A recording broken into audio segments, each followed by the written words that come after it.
Hello, I'm back.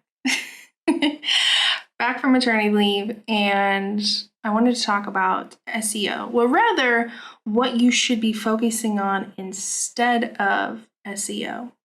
So, I've got my Diet Dr. Pepper. We're going to talk about it today. If you're new here, my name's Jess, and that's Morgan. And I create videos for business owners like you to help you save time and look good online. And today I want to talk about why, yes, SEO is good, but it's not what we should be focusing on first. We're just going to dive right in because I know that it's super fun to be like, ooh, I'm ranking on Google. I'm on the first page of Google or the second page of Google. How fun. Great. We're getting lots of traffic to your website. Lots of people are reading the posts or recipes. But that is an issue when they aren't taking an action. So before we focus on SEO, we need to think about the user experience and the strategy of your website. Because a bunch of traffic is nice, sure, but if they're not actually doing something and doing what you want them to do, they're just a number, and that's it. And yes, I know that if you run ads on your site, that's beneficial. If you're partnering with brands, getting sponsorships, like those numbers are helpful. I get that. But for business owners who we are selling things, we want people to hire us, we need to think more about that user experience before we spend a ton of time and money on all that SEO and optimizing our site. Okay, great, Jessica. So what do we do? How do we think about the user experience and the strategy? There are a lot of things that go into this. I'm just going to give you a few overarching things. I'm not saying this covers all the bases, but the first thing is your site speed, because people are impatient and they want your site to load quickly. So if it's taking more than just 3 to 5 seconds, you need to work on your site speed. This might mean changing to a different host. It might mean you need to go compress a lot of your images and re-upload them. It might mean, if you're on WordPress, using some different plugins. There are so many plugins that you can use, like caching plugins, speed plugins, etc. So focus on that site speed first. That's one of the easiest things you can do to enhance the user experience. The next thing is making sure that your site is easy to navigate and it makes sense. This is the most difficult part because you actually need someone else to look at your site. You really need a third party, because especially if you've set up your own website, if you've DIY'd your site, then things make sense to you. We do things. The things we do them because they make sense. Does that make sense? So you need a third party, because you may look at your site and be like, yeah, makes sense. For example, I have done this on my own site. A year or two ago, I made a change to my navigation menu, and I kind of rearranged a few little things and put some other things in a drop down, and I was like, great. This looks nice, and then it's a little more condensed. I love it, and my inquiries dropped off. And I was like, maybe it's summer, maybe that's why. And I was talking to a friend about it, and I was like, I'm not getting inquiries. I don't know what's happening. And so she pulled up my website. She was like, where's your portfolio? Because that's the first thing I would want to look at since you're a designer. I was like, oh, it's under the drop down. And she's like, yeah, that didn't make sense. I was trying to be fun and, make this change that I thought made sense.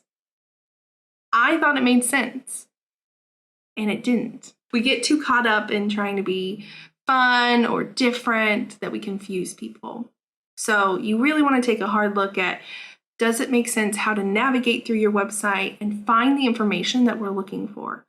Also, are you saving people from having to click 15 million times to find what they need? For some reason, there are a lot of people who like to break all the information up into a bunch of different pages. I've seen people who have here's my packages, my offers.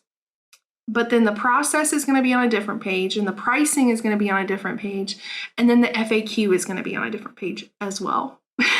And that, while yes, you can click on the page you want, you're causing people to click a bunch of different times instead of, hey, here's all the information in one place. It would be better to have your different offers separated on different pages, and then you can put all of the process and pricing for that offer on one page instead of having a ton of different pages. Does that make sense? So look at the site speed, make sure it's the navigating your website makes sense. And then also, I kind of touched on this a second ago, but make sure you have all the information that people need on your site. And make sure your messaging is clear. So this really comes down to the messaging and the actual copy so that people understand what it is you offer and what's included, the pricing, all that kind of stuff. Because I've been to websites where it's like, what exactly do you offer? What's going on here? I don't understand. I actually was on a website. I don't remember even how I landed there. It was a corporate website. And the big headline was like people, products, and power or something like that. And I was like, okay, well, I don't know what this is. And I was reading, and it was so full of jargon, and there was no actual services listed. And in corporate, I feel like maybe prices aren't as common to list. So that was fine. But I mean, it was just talked about strategy and teams, and I don't all this stuff that I was I do not. I've clicked around to 6 different pages, and I have no idea what you do or who for besides other businesses. But that's all I get. That's all I'm understanding right now. So make sure the pages themselves also are clear. And again, a third party is probably going to help you the most because, again, if you wrote your own copy, what you wrote probably makes sense to you. So having someone else look at it is going to be the most beneficial so that it's okay, new here, don't understand, and they can help you kind of fill in those blanks so it makes sense. And yes, I realize how much I just said the phrase makes sense in that last little clip. So I hope you go spend some time looking at your website, have other people look at your website, and really dedicate some time and energy into that user experience before you spend more time and more money on your SEO, because we want the traffic, but we want the traffic to do something because that is a bigger ROI on your SEO. Well, that's 2 acronyms. That was a lot of letters. But I hope this was helpful. I do have some other videos related to user experience and organizing your website. I will link those down in the description if you want more information. If you enjoyed this video, please give it a thumbs up, and I will see y'all next time.